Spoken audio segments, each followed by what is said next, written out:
Hi, today's tutorial we're going to be actually covering how to make textured bases.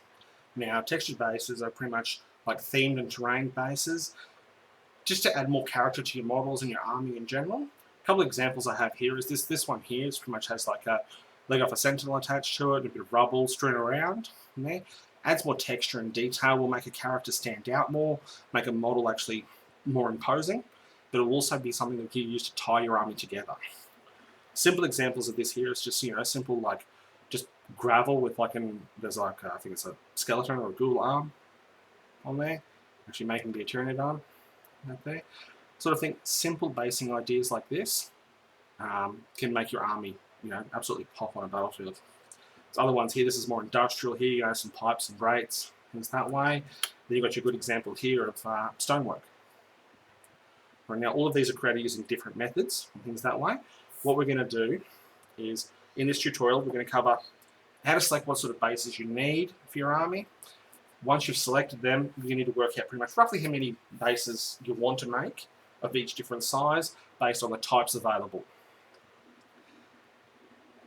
After we've created the terrain bases, the next step will be to mold them.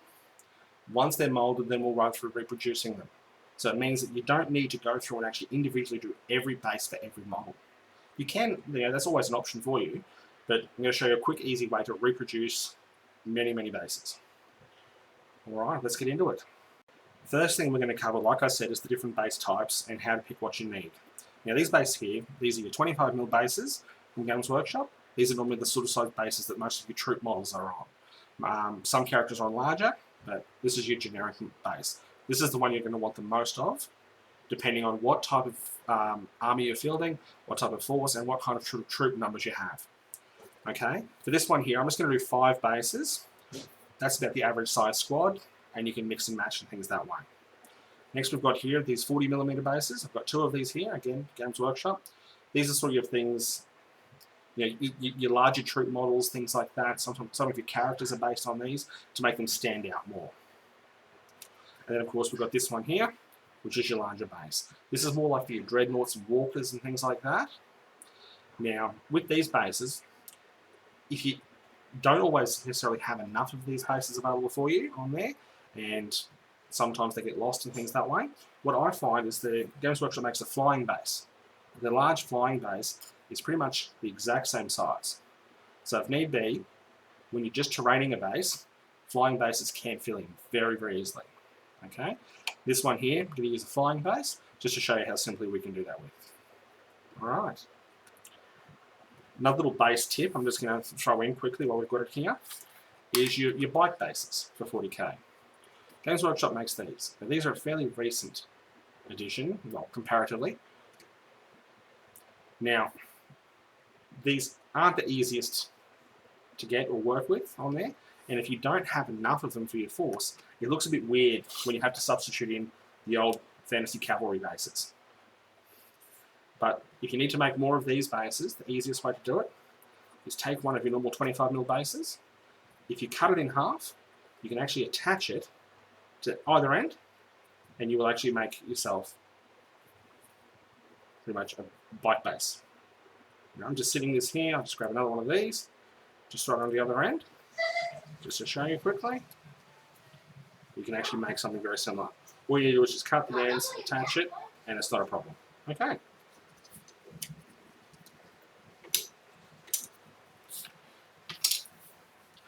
I'm just going to put these theme ones back over here. Now there are different things you will need for doing the different bases and things that way. I recommend best place to start is have a dig through your bits box. You'll find there's random pieces you'll have, additional weapons from sprues, everything like that.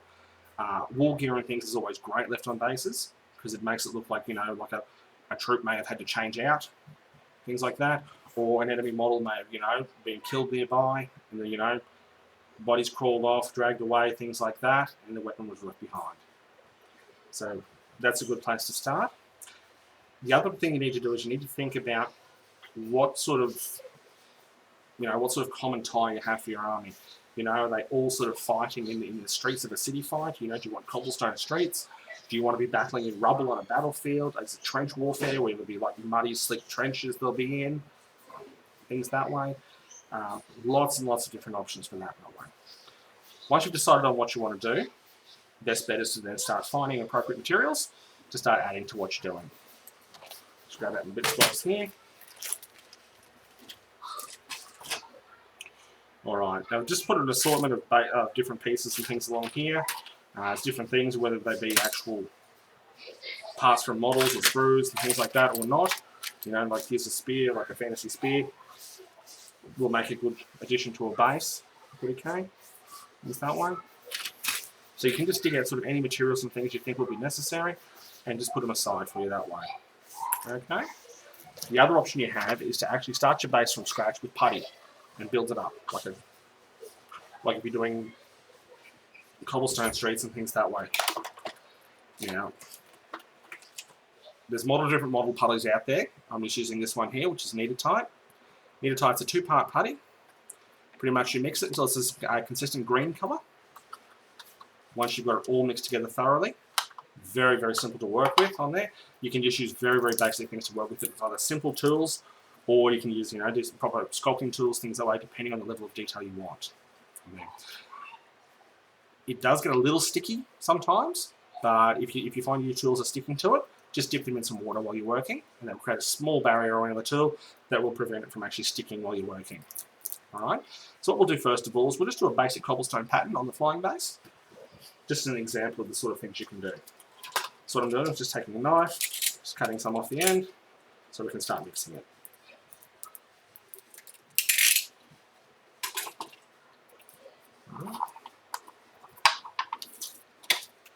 I do try to always put things back away as I go, otherwise I'll find them partway through something and never know what I need.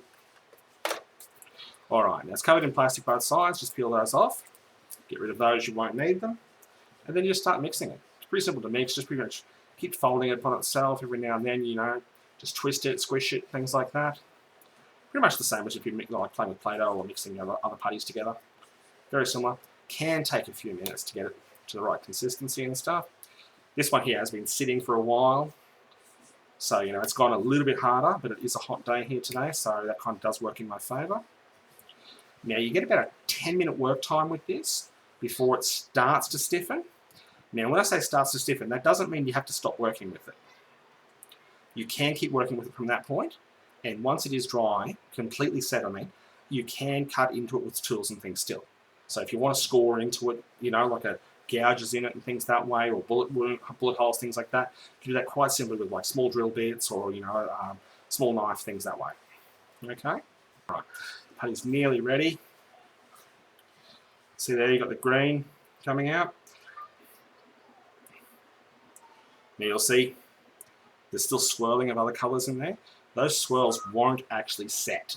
Okay, so you need to do your best to get rid of any sort of pockets of colour that doesn't want to mix. Okay, so either keep mixing until they're thoroughly blended in and you only get like a consistent green on there, or any parts that you just can't mix it, or occasionally you get dried lumps of some of them. If you get those sort of things, just remove them just by simply just plucking it out like that and not using it. Okay, like I said, you do get a decent work time with this. You know, 10 minutes doesn't sound like much, but when you're looking at a base, you know, it's like, all right, I've mixed up this much putty to do one base. I'm hardly going to be working forever. You know, there's only so much putty I can put on a base, so it shouldn't take too long. Okay, so you put your putty, I just normally blob it on top from there, and then just start sort of spreading it, just by squishing it, using your thumbs, just kind of push it in each direction on there that way. Now, if you haven't made enough, which looks like maybe in my case here, then that's okay. You can either change what you're doing with the base or mix up more. Okay? As this putty here is already a bit stiff because of its age and things that way, I won't have a whole lot of work time with it. So instead of mixing up more, I'm just going to change the style of what I've got here and probably hide the edges a bit. So what I'm going to do is I'm going to make this still like a cobblestone pattern on here. But what I'll probably do is just sort of grass around the outside a bit or rubble it a bit to make it look like it's just kind of like been either had caved-in building nearby, or you know, the forest or whatever nearby is retaking the city, so to speak. You'll also see there's a few lumps in here. That's just because the old putty it does that, but also too, where the actual colours meet in the centre strip, sometimes that part is already set when you actually buy the putty, and it's a bit of a pain to cut it out or try to pull it out as you're going. So all I'm going to do is just use that for additional detail in this one, and we'll go from there. All right, so I'm just taking a basic sculpting tool. You use pretty much anything with a good straight edge on that way. Best thing about paving patterns is that they're nearly always laid out in a grid format. So the first thing we want to do is just lay in our basic lines across this way. So I'm just going to do this way. Now all I'm going to do is just kind of push the blade in a bit and wiggle it side to side, just to form our basic lines across it. Okay, fairly simple. Nothing overly complex about this. Now the hard part is to get your spacing right. But remember too, older paving is less accurate. So depending on what type of world you're claiming this is from, it doesn't have to be perfect. Okay? Now you'll find that where you had to pick your tool up and things like that, you can have different kind of joins and seams and things. Just run your tool back over and you're fine.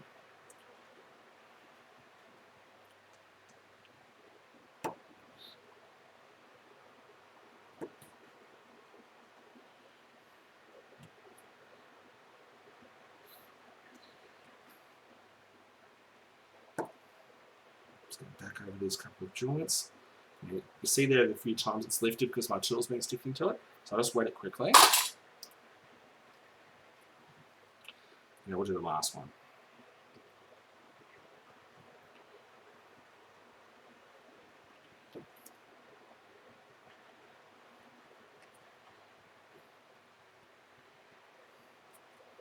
There we go. You'll see the lines already formed in that now. Fairly straight lines. Now you do see that there's a few like fingerprints and thumbprints and things in there. Don't worry about that too much. If you want to get rid of that, all you need to do is just wet your finger and then rub it over it and you can actually smooth the putty. I like the coarse texture. I find that it adds more character to it as you go. And if need be, you can always grab something that's already textured, press it into there to leave a pattern in it if you need to. What I'm going to do for this one is I'm just going to take a matchstick, and all you do is if you just push into it randomly, not too deep, just leave tiny indents in the putty, you're adding more character to it, and you're also breaking up any of those sort of fingerprints and lines that way in it. Feel free to push into some of the lumps. Some of them actually will give you a bit of distortion and help out a bit. Now you can either use just like the corner of the match or the whole square base. And what that will do is make it look a bit more aged. Alright?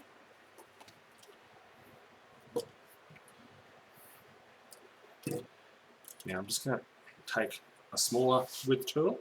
This is a curved tool, but it's got a straight edge. So as long as it has a straight edge, I'll be able to do the cross points. Okay?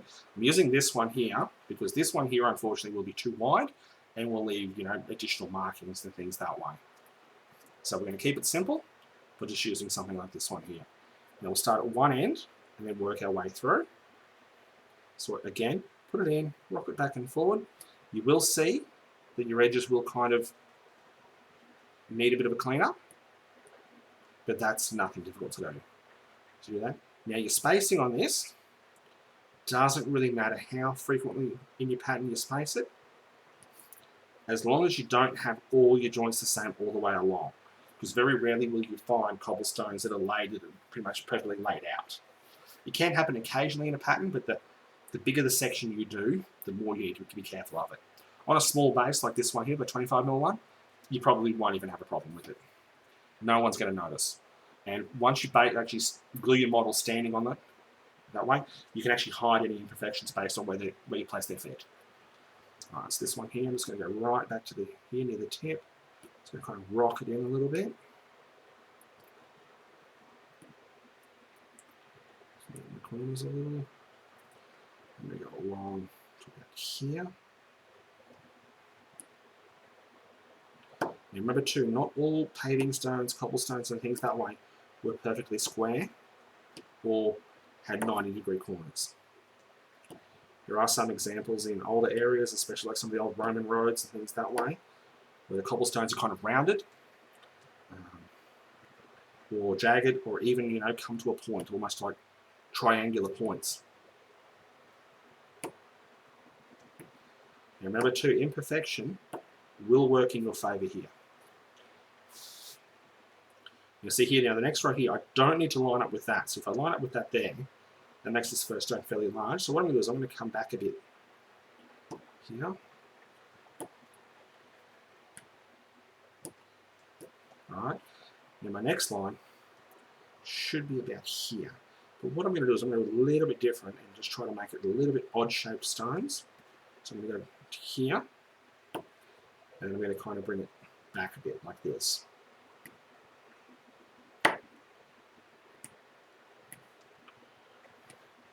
Now you're thinking, yep, what are the odds of them finding a perfectly sized and shaped stones for this? So then what we do is we find this part here, and we might break it off as well.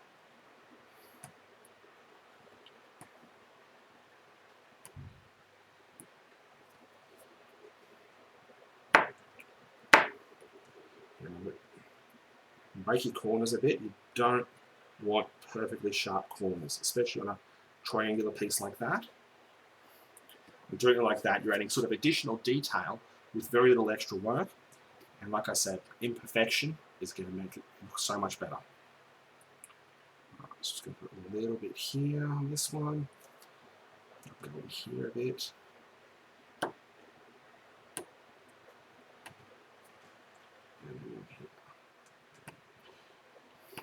Now with your random breakups and your triangular patterns and things that way, do them as often as you like. They don't have to happen frequently.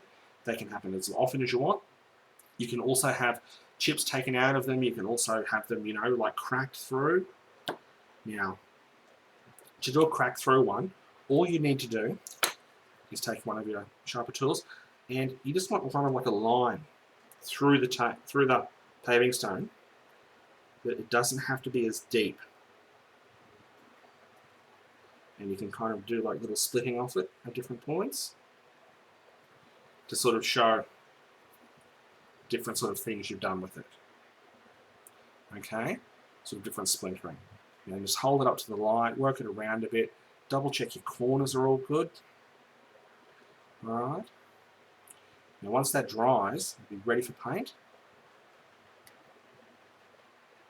I ran the tool a bit too far over on that one there, so I'm just going to kind of lean it in on itself to fix it. Alright, just redefine that edge a bit. Alright, so that's pretty good so far for that one. The next thing I would do with this one is I would get some rubble. So you either want a fine gravel, or what I had used in the past is cut up sprues, cut up matchsticks, things that way. Just use your clippers that you would normally use to just, when you're taking models off sprues, clip it up fairly fine, well, not massively fine. It comes down to how coarse the rubble is, okay? You can do that and you just sort of lay some around the edge a bit. Once it's on there, let it dry. Because you'll be gluing plastic to plastic, super glue will be your best friend for that. So just stick it on there as you go. And then you can use like a finer sort of gravel on that, or even a sand in pockets around it to make it look like it's not just a pile of bricks. Okay, so we're going to do that on here next. So let's see if I've got a piece of sprue in here I can cut up a bit. Yep. Here we go. Small piece of sprue. Let's grab out the cutters.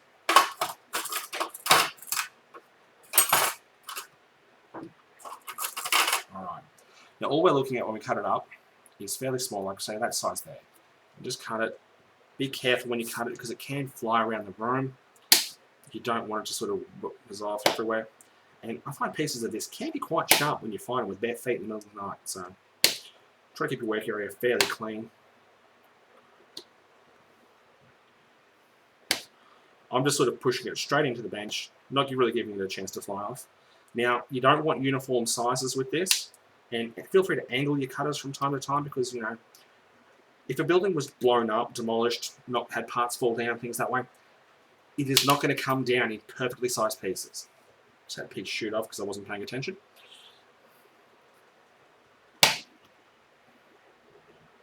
And you will find the thicker your sprue, the more chance of it flying around. Alright, so we've just got a few pieces here. It's not a whole lot. Just a small amount. So the work time you have with this, now that we're done with the putty, it's pretty much up to you. You can take as long as you need to with this now. Okay. I'm just going to grab some super glue.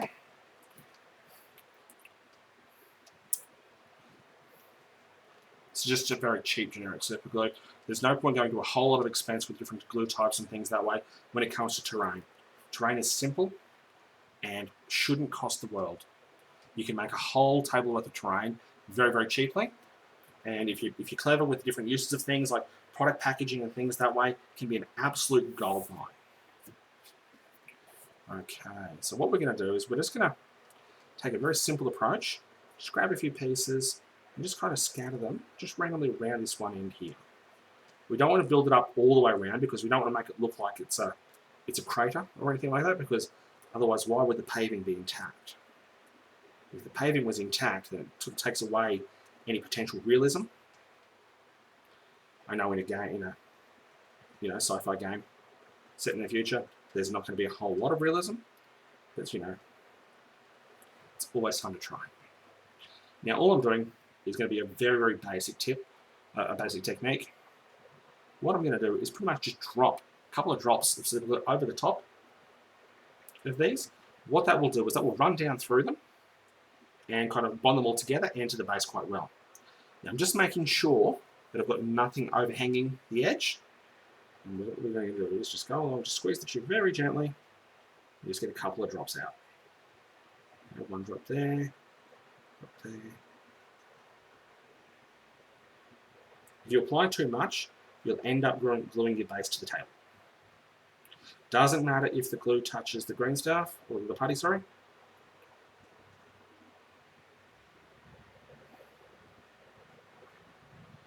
And what you're doing is you're bonding it to itself and to the base. All right.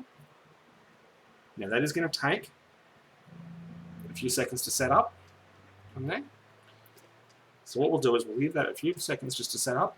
Then what we'll do is we're just going to poke a few pieces just to see what's attached and what's not. If you get any pieces that move, a bit more glue. You can use too much glue, okay? So always be very, very light on with your super glue. And something else to note is that clear materials like this flying base, or if you're doing like a Perspex canopy on a flyer or something like that, you will find that the super glue will make it actually frost white. Okay, so be very careful with it. I normally, if I'm building that sort of a model that has those sort of canopies and things, I normally keep the clear pieces completely away from where I'm assembling the model, just so there's no potential problems with it. Alright, now that's done. We're ready for the next step. Right, what I'll be doing next is using just some basting gravel on this there. Now this gets kind of messy, so what I'm doing is I'm just grabbing a box, just a box another model came in. Just going to pick the base up, put it in the box. I'm just going to grab the basting gravel. Now this one here I've got here,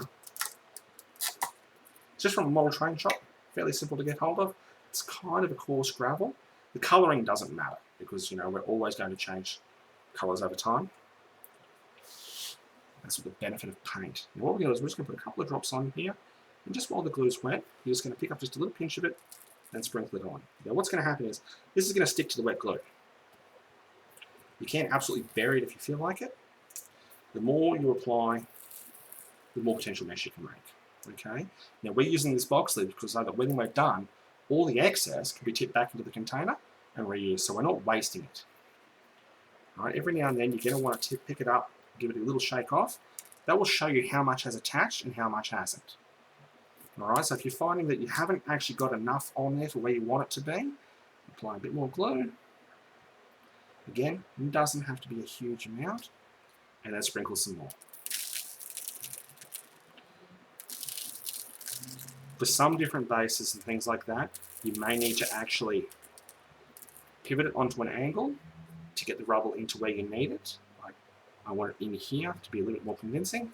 So do that, apply some, give it a second or so, and then just let it tip it off.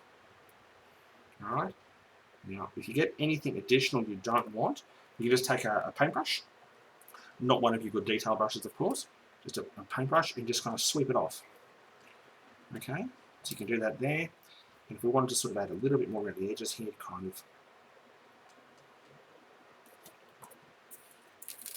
of make it look a little bit more convincing and things that way, we can. Got a few splits here that we could do with a bit more. Just to go right out to the edge with it. I keep tapping it when I tip it off like that, just to get anything unsecured off of there. Now, being super glue, we have the marvellous benefit that it dries really quick. So we're not sitting here forever to see what the final result's going to be. It's a bit more around this edge here. Again, sprinkle it on, give it a few seconds, and we're good. Now, just tip that off there that way.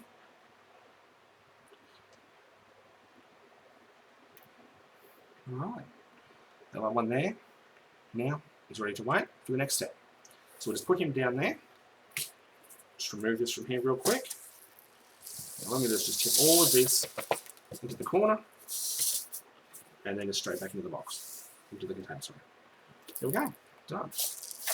You will find you will get a few things that get a little bit of glue on them that want to remain, but don't worry, you get most of it back. Alright, so let's put this container aside now. You can do that with pretty much any sort of basing material, whether it be gravel, rock, actual small rocks from your garden, things like that, right down to flocks, sawdust, sand, all of that sort of stuff. Alright, so just give that a little bit more to dry, and then what we can do is we can apply, as the next step, probably just a finer gravel or a sand over that. And what that will do is kind of tie it in a bit, and then we can go this bit more around here to cover up my mistake of not making enough putty. See, it doesn't matter what sort of mistakes you make, you can always cover it up in one way or another. Now, the types of basing materials available to you, pretty much there's infinite possibilities. All it comes down to is how much or how little you're willing to spend, how far afield you're willing to go. Different companies like Games Workshop do make their own wobbling gravel tubs and things like that. And you will see in here that, there's different levels of how coarse it is. This has got quite fine as well as coarse in it. Or you could be as simple as you just go and get sand.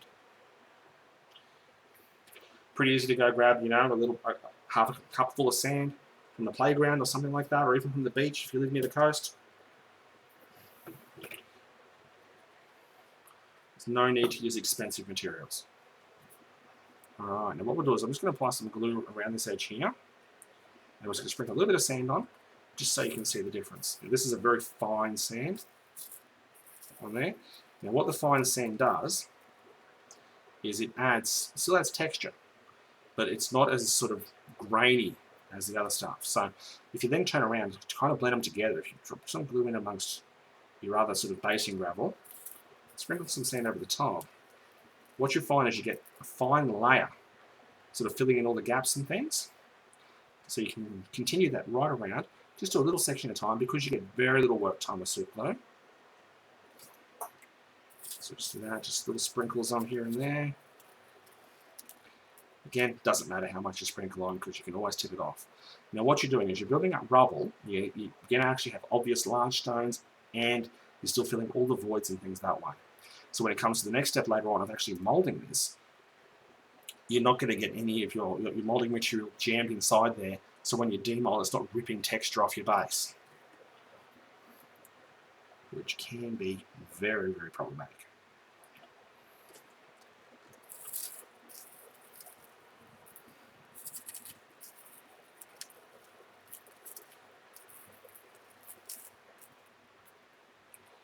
I'll just keep working around. You notice I didn't cover a lot of those raised boulders, the raised bits of sprue I cut up to be rubble. I do want some of it to show through. Let's do this last bit around the lip here.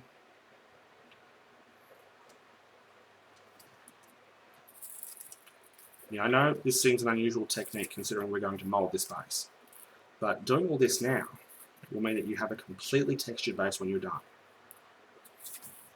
All of this texture will be picked up in the moulding process. Alright, that's that one they're pretty much done. What you should do with this one now is leave it aside, let it completely dry, then take a paintbrush to it, just brush off any material that hasn't stuck correctly, and that'll then let you move on. Again, just collect all the leftover material in here. You notice there's been a few bits of gravel coming in there. That doesn't bother me in the least, because all I ever use the fine sand for is pretty much going over it, different layers, adding different levels of texture and things that way. If you just want to keep everything very, very fine, then what I recommend is you actually have multiple containers to actually store your basing materials in. Sometimes it's best to have a container where you just have, just one pure of one color. You can actually mix your different basing materials together. That way, you'll even find that like sawdust comes in really handy for basing. You can use it with flock to change the color and texture of your flocked areas, like when you're grassing an area. Sawdust also comes really, really great when you're doing deserts, because it can be used to sort of fluff out, with this sort of base material here. If I just put that straight onto a base without actually painting it, it has a look there like a little bit of a desert texture. Then you can use sawdust to kind of fill in the gaps around it. Of course, your sawdust does change in color and texture depending on what sort of saw you use, what kind of wood you cut, everything like that. But in general, you normally get a pretty good product in the end. Let's move that one out of the road. Alright. Now, the reason I started on the larger base first was that normally your larger bases get the most detail, most attention. You'll find that even comes through in-game. Like your bigger models that are on the bigger bases are more of your display pieces you want to show off. Whereas your small troop bases, they're the ones that you really can't put a whole lot on, simply because if you do, you've got nowhere to put your trooper. And if you make him too tall, because you've put too much on the base, it's just going to stand out and become too much of a target in your game. Alright, now when you take them off the sprue, you will find sometimes there's that little edge there where the sprue was. I just normally just take a knife and slice it off. I normally check all the bases, just run your thumb around the edge, anything like that, any sort of moulding imperfections. Because these are going to become your master bases that you're going to actually be moulding to reduce your others. So you want a nice clean edge to start with, so that when you go to actually mould them and reproduce them, you're not cleaning up every base as much once it comes out. These ones here get the same edge as well. Now you notice these raised here, these did have a model glued onto them previously, that I stuck a model on there to paint it, and then once it was done, pulled it off, and then stuck it onto a terrain base. Okay, having additional bases for that does come in handy. Anything on the top, you'll see here, it's just a very, very basic glue. I used a very cheap glue on here, simply for the sake of that way I could pull the model off very easily. Okay, it just slices off the top. It's very, very simple. I could have left it there as additional texture, but not needed. Same on this one here. Just slice it off. This one's a little bit tougher. This one may have fallen off before I had to get it re-glued. Alright.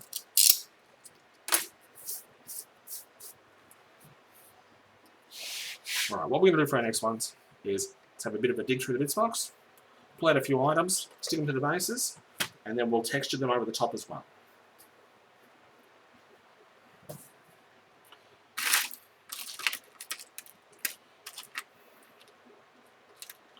Random pieces, it doesn't matter what they are, what they're from, what they look like.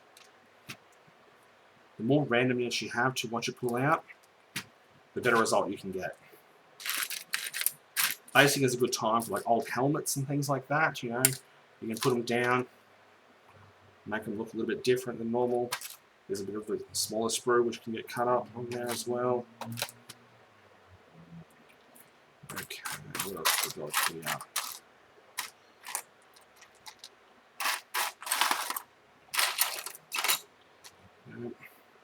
Tank tread.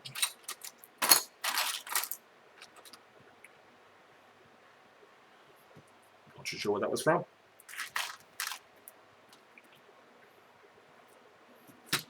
Just like other pieces of random things like that. Old rear sections of rhinos, and that's the old heresy rhinos. If anyone's interested in there.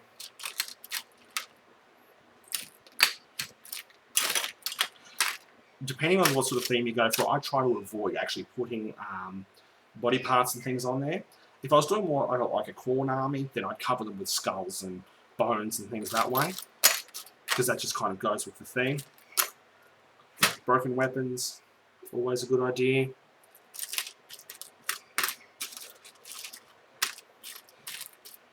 remember, whatever you put on here, the character of it can be completely changed depending on what you then do. Okay? If you decide that you want to, you know, flock the basing and cover half of your detail, that's fine. All you're doing is adding additional character and things like that. Alright? I'm just trying to pick out things that will sit on there quite easily without being too obvious or drawing too much attention away from the actual model itself. Alright, I've probably got an alright starting point here. Now what we'll do is we'll just get the clippers again, cut some of these items up.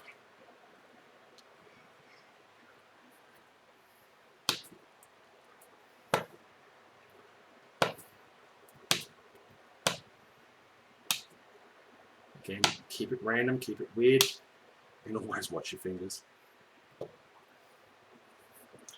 Clippers can hurt. Not badly. Maybe a model maker has been injured. Clippers and knives. Sorry. Alright. There we go. A few basic bits there to work from, a couple of random pieces to work from, and this piece here, which is too big in its own right for any of these bases, but kind of has a nice detail. So what I'm going to do is I'm just going to cut the ends off of it, off either end. So that gives me this piece to use. Cut this end off. So I've got two of those, and this centerpiece with the raised bump. Now with that I can choose to do whatever I feel like really, and it really won't matter too much. Okay, like I said, these bases are going to be fairly basic, fairly simple. I might actually grab out a few matchsticks as well, just to sort of play around with matchsticks, sort of, you know, cut in half, piled up, things like that. Can actually look quite good on a base. You know, you can also, if you'd like, arrange them across your base like decking. Make it look like they're on decking, like a ship's deck or something like that. So depending on what sort of model you're making, the different things you can do, pretty much limited only by what you can think of at the time. Alright? With doing decking and things like that, I recommend you glue them actually to the base, and then once it's completely dry, trim it very, very carefully with a knife. Okay, if you use your clippers, you're just going to get jagged edges around the end, which you'll then have to either clean up with sandpaper, which can be very tedious for an object this size, or, you know, kind of just live with it. Okay, so what we're going to do is we're going to do this one here as decking. Now, you may think it's unusual that I'm just laying all the matches on here to start with. It is a little unusual, but there is a plan. I'll add some more. Should better finish up with just a couple. Now,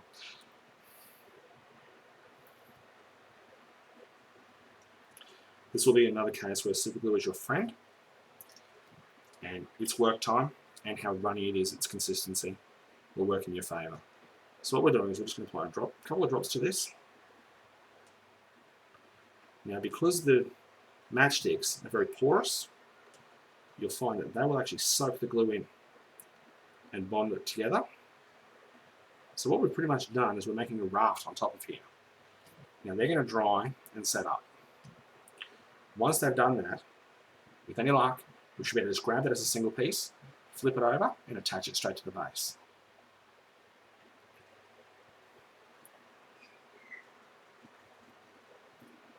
A little bit more to the edge here.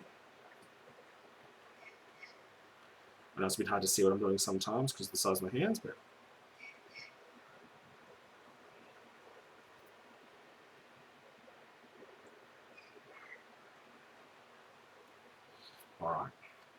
Alright, so we'll let that dry. While that's drying, we're going to move on to the next one.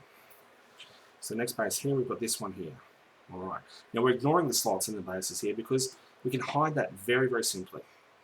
You'd either just, you know, use the slot to actually hold pieces in place, because the treads have little spots on the back where they lock into the hubs on the tanks. You can either use that to your advantage, which I'm going to here, So what I'm going to do is I'm just going to place that down there. Probably actually glue it into place actually before I go too far. Right. Then I'm going to attach small amounts of rubble. So because I'm trying to be careful, I'm just going to put a little bit of glue down and just kind of place it strategically.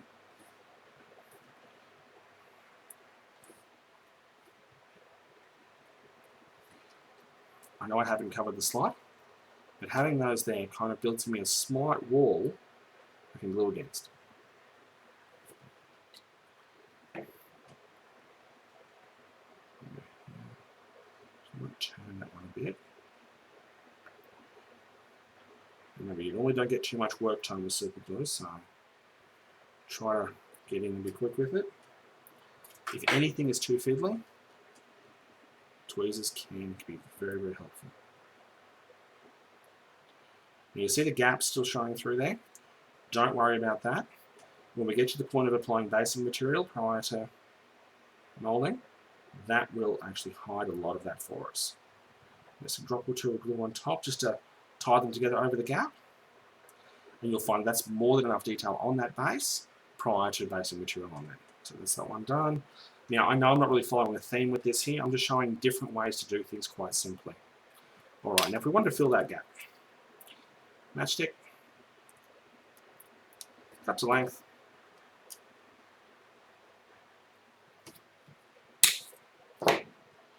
alright. What we do then is we take the matchstick, either jamming it from underneath or above, either one, doesn't matter. As long as you get it into the slot and in far enough. I'm going in from the bottom here, so I'm going to use tweezers just to push it a bit because I can't get my finger into the gap.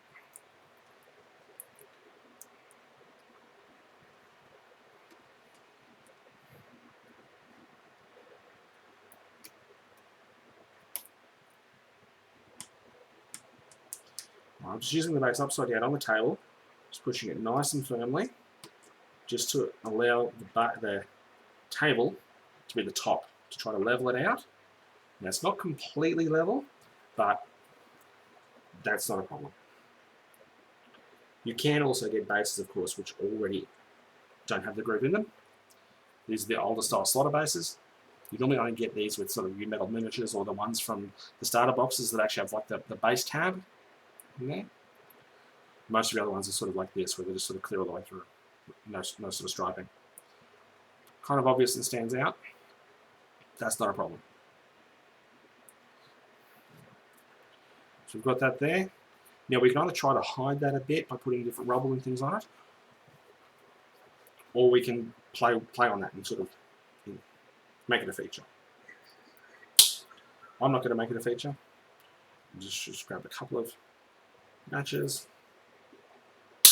cut them into smaller lengths, and just kind of pile them one end of the base. So I'm going to use the tweezers for this because my fingers are too big. So make sure it's all the way on. Now, you don't need to be neat.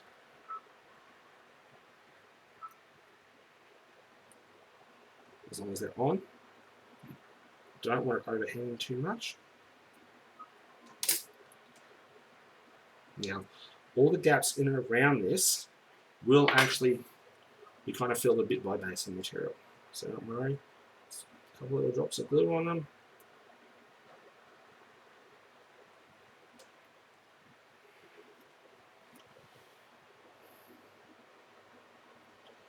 Alright, and that's another one that will wait.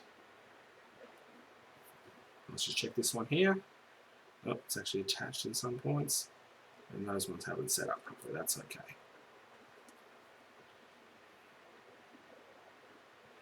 That's good there. So what we're going to do now is just put a glue straight on top of the base. Set these back on. Push them nice and tight before they dry. Gaps in here do also help. So you don't have to be completely perfect. So there's a nice gap in the center there. That'll be something nice to sort of pick out with paint when you're painting it in the end. Just sort of highlight it.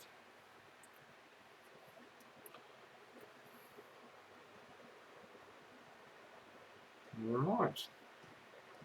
So there's that one there waiting for a clean-up. So we've got a few different styles of bases there now.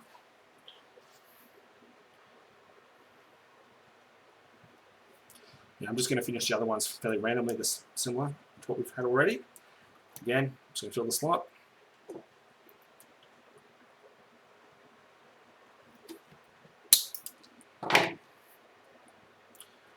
Card came back. It was good. This matches a nice thickness to hold itself in place. That's great. Just a little bit of glue across the top just to let it lock itself in. Zoom down. Do the same with this one. We'll see if this piece is the right length. We might be lucky, but we're not. Oh, that's okay. I'm still going to use it because I'll just cover the other end with rubble. Oops, fell through.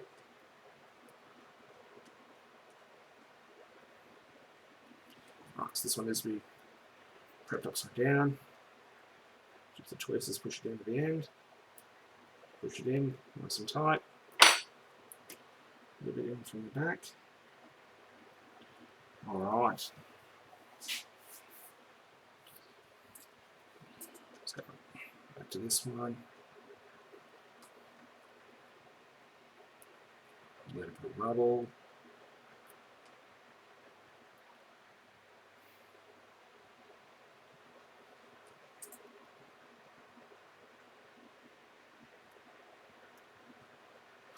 Someone may actually attach one of these planks sort of laying across it. Now when we actually add basing material, we're going to make sure we do not cover this plate.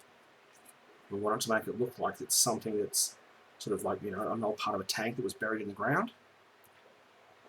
And it's just sort of, you know, the dust of the people battling and things around it have kind of just uncovered it.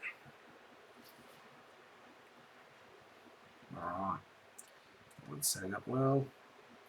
Again, very similar thing with this one here, a bit of rubble on the end. Again, try to keep it onto the base and within the sort of boundary of it. Otherwise you can have a little bit of problem with it. Now,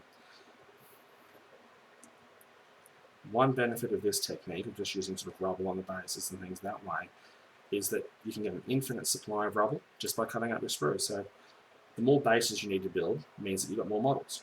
The more models you have, the more sprue you have lying around. So it kind of self-perpetuates. We've got that there. Now we get probably one of these little wheel hubs. Sort of push it in from an angle there. Drop a glue from the top. Again, when we apply basing material, we're not going to cover that. Alright, I'm going to have this knife handle, this knife blade, sorry. I'm going to lay it along the top of the groove and make it look like the handle is buried. This will be another one where we won't cover it with basing material. Okay, so that's done. We've got a couple of big ones left. Again, very, very simple to work with. Alright, so what we'll do is with some matches, this time I'm just going to snap them. Alright, snapped edges are more sort of organic, more sort of frayed and things that way. Plus, if you do have like a trench warfare sort of theme going on, if you've got like the duck boards in trenches sort of thing, if they're blown apart, things like that, you will have shattered timber around. So what I'm doing is I'm just going to sort of lay these on the base randomly. Got this one here, I've kind of snapped it, but I've only really haven't broken it all the way through. I'm going to lay that one sort of across the top there, with one end hanging down. A couple of drops of glue. Now remember, we are going to go back and clean all these edges up. We're going to have to do that before we mould anyway. So don't worry if there's anything sort of frayed, unusual looking or anything like that. Or I'll probably also add this piece to the base. Doesn't matter where. If you get too picky with your layout on some of your stuff, you will find that you will get yourself a lot of problems. Do it there, stand this piece on. Yeah, it's going to look unusual out of place, but you know, that's what happens in war. Not that I can speak of that personally, but what I meant by that is battlefields very rarely have cleaners. You know, you're not going to find a battle going on and say, "Whoops, someone called the cleaner." I've made a mess. There. On the wheel hub, we're going to ace this one out of the edge of the base. That way, no matter where they pose the model, you're still going to see the detail that we used a piece there. And you can see that as the super glue gets dropped on there, all the pieces kind of contract together. That's them kind of locking together. Now again, it doesn't matter if you apply too much glue, things like that. Any mistakes we make at this point will be covered by basing material. Lay that piece there too. Again, a few drops of glue.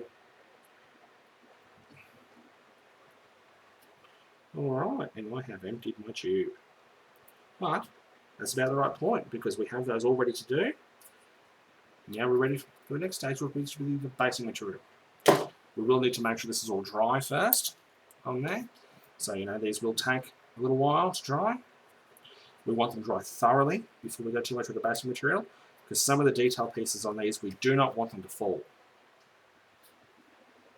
Alright, this one here won't be requiring any basing material because we will just be cleaning it up. Yes, because I just want it to look like just boarding, like planks. Now, there could be the planks like, you know, flooring in the bottom of a trench.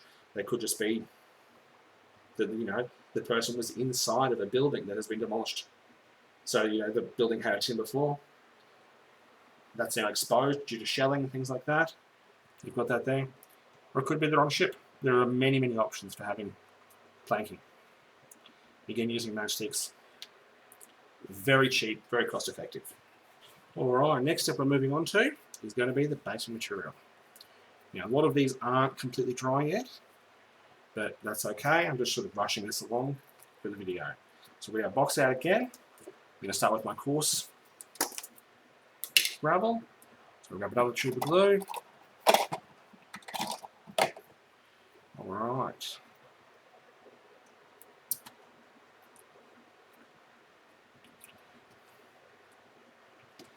So this got a bit of a bad tip. Let's trim that off. Okay. Now what we're going to do is, remember the coarse stone, the coarse gravel, we can be as liberal or as, you know, we can go with it as much as or as little as we want. Okay, I'm just going to go. I don't want to cover these boards, but I do want there to be all the gaps around them kind of covered and filled. Now, in covering all the gaps around them, what we're doing is we're pretty much making it easier to mold. If there's no undercuts we need to worry about with our molds, then it's very simple. And the best way to make these reproducible is to use just a single part mold, which means what we're pretty much doing is laying these down and then burying them under silicone. Now there are different types of silicones you can use for that.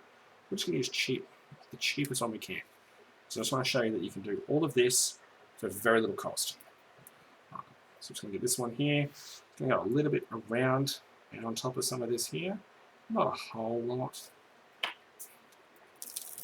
This one I'm more worried about using the fine one on. Maybe a little bit just in and around here as well, just on the high edge.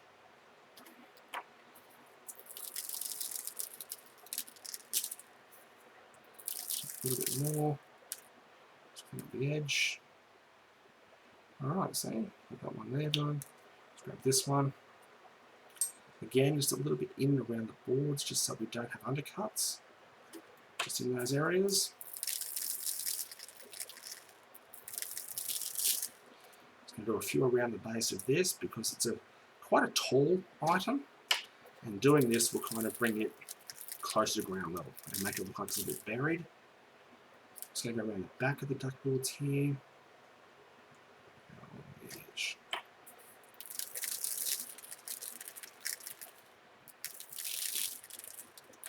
Nice tap. That's that done. That's probably a bit hard to see considering we're using a black material, but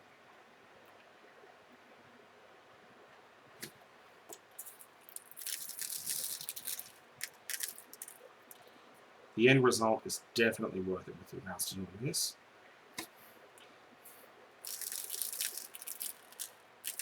If you take the time and effort now, you'll be reaping the rewards when it comes to your final product. I know I'm rushing this and things like that, but I'm more showing different ways to do things in different styles as opposed to worrying about consistency.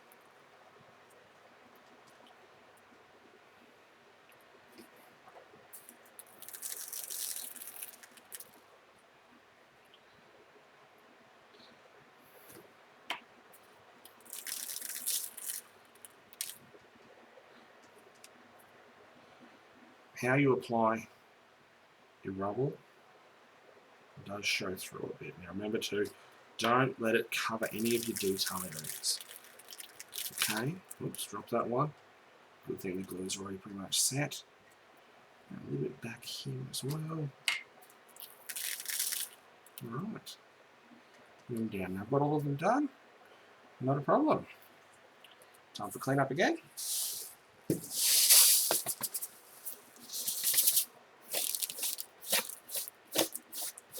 I know the cleanup's the boring part, but it's how you guarantee yourself that you will always have material to keep working. This one pack of gravel I bought from the model train store 15 years ago, and I'm still going strong with it. It wasn't a lot larger container then, but I've used it so many times now.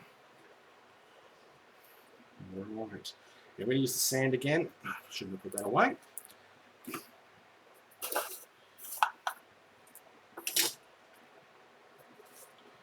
Alright, let's start with this one here. Don't want a whole lot on this because I'm happy to keep it kind of chunkier around the back and that there. Just a little bit around the front here just to kind of tie it in a bit. Just a couple of bits on top. A little sprinkle. Just tap it off. Now, can't leave any of the bare base at the front because that would mean that you would be required to apply some other form of basing material after you've painted the base up and everything like that. And we don't want to do that. The point of doing these sort of bases is so that we don't have to. You know, we're doing that because what we're trying to do is we're trying to have a brilliant finished product.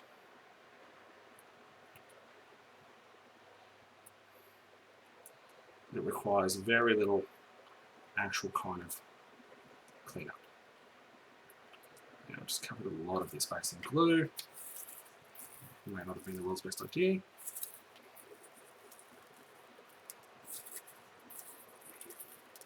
Tap it off. And we'll just go back to the areas that don't have anything. Just apply it. Now remember to, although the sand I'm using on this is quite fine, it will show through. And if you use different painting techniques like dry brushing and things like that, even small areas of texture, like very low texture, can really stand out. Just a bit along this front edge here. Be thorough. Now, something great about the idea that we're going to be moulding these is what you'll find is your bases over time, if you use sort of sand and things like that right to the edge of them, you'll find that it will chip off and you will expose edges of your basing, and it can look a little bit tacky. You know, over time it just sort of shows that, so you need constant maintenance and upkeep, and it's oftentimes hard to repaint them once they're in place with a model standing on them. So what we'll do is the ones we're reproducing will all be reproduced in resin. So instead of it just being sand glued to a base, it will actually be a resin part of the base. So it won't be prone to chipping like that.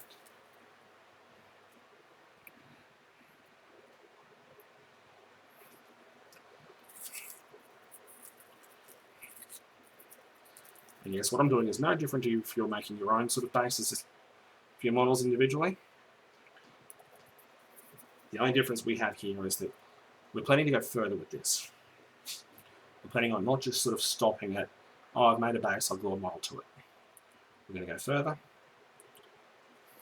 and we're going to make it completely reproducible.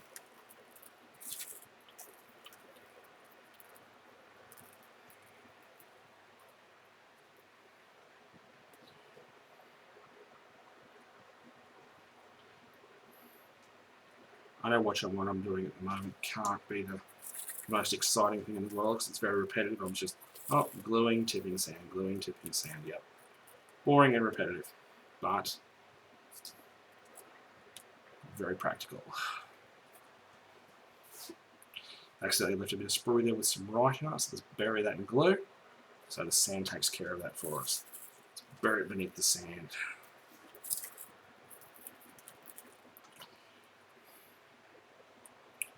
Now remember, once everything is completely dry, which I recommend leaving it for a good, half an hour or more. Super glue normally dries quicker than that, but you want it to completely bond and completely set. And then what we're going to do is we're just going to get a stiff brush and just come over it and just brush them gently, just to remove anything that's not stuck down, and also to try to re-show anything that's buried, like that buried piece there we want to appear. We're going to want to reveal some parts of that may be a little bit too far underneath.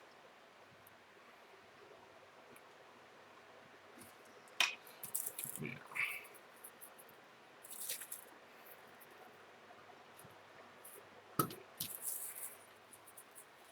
Good thing this is the last one. Run the other side.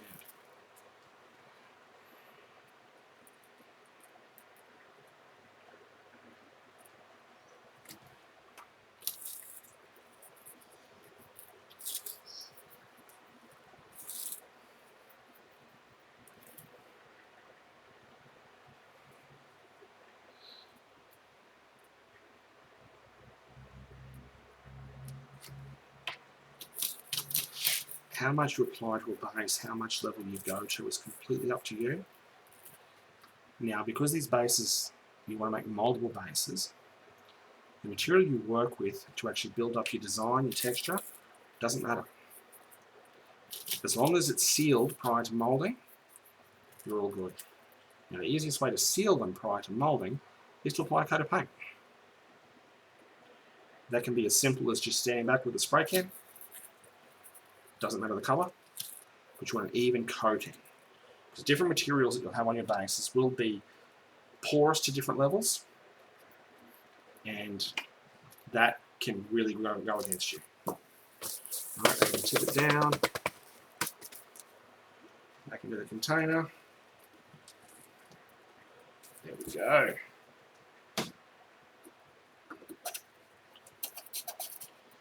Using these little screw sort of containers. The other sort of ones I have here, this one's a called a static grass. It's a Games Workshop one. This is what you would put in after you completely painted your bases. I'm painted them for the model stand on, not to actually mold. Alright, so it's going to take a while. See how this is going. Now, I'm just going to clip some of the excess off. Now, I'm applying quite a bit of pressure between the match and the base as I do this, just so if the glue hasn't held correctly, it doesn't fly off.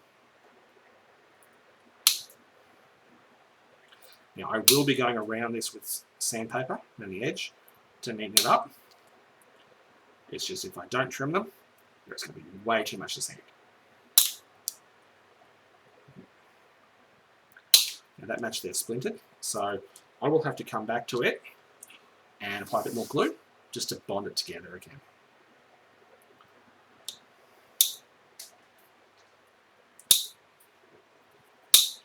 Oh, I'm flicking matches all around the room here. If you wanted to be more careful with this than I am, you could just have like a box beside you and just sort of flick them into that way. Different cutters and things flick things different ways as well, so it comes down to just how you work. I normally don't mind making a mess because I'm actually doing this out in my shed. If I was doing this in like my lounge room or living room, something like that, I'd be a lot more careful. Alright, so we just got it back in place there. There's a couple of dots of glue and also those couple of outer ones that gave us a bit of problem. Alright, let's tip it up. Let's do a little bit around the edge here. Now, the reason we're going around the edge is that matches aren't painted. They're not sealed in any way, shape or form. So what I'm doing is I'm just putting a bit of super glue on them and it'll soak it up. It'll just suck it into the ends of the matches, just hardening them a bit more, so that when I go to sand them, they actually have a bit of resistance. Otherwise what will happen is they'll just sort of fold as opposed to sanding off properly. You get a lot crisper edge and a lot better finish if you kind of seal it that way. Alright, that's everything for this so far. What we'll do is we'll come back later, let all this dry, completely set itself up, everything like that, and then we'll do the next stage, which will be the brushing, and then we'll seal them all with paint. Once that's done, the next video, we'll cover the moulding process. Okay. Here you see the finished bases sprayed in yellow. Thanks for watching.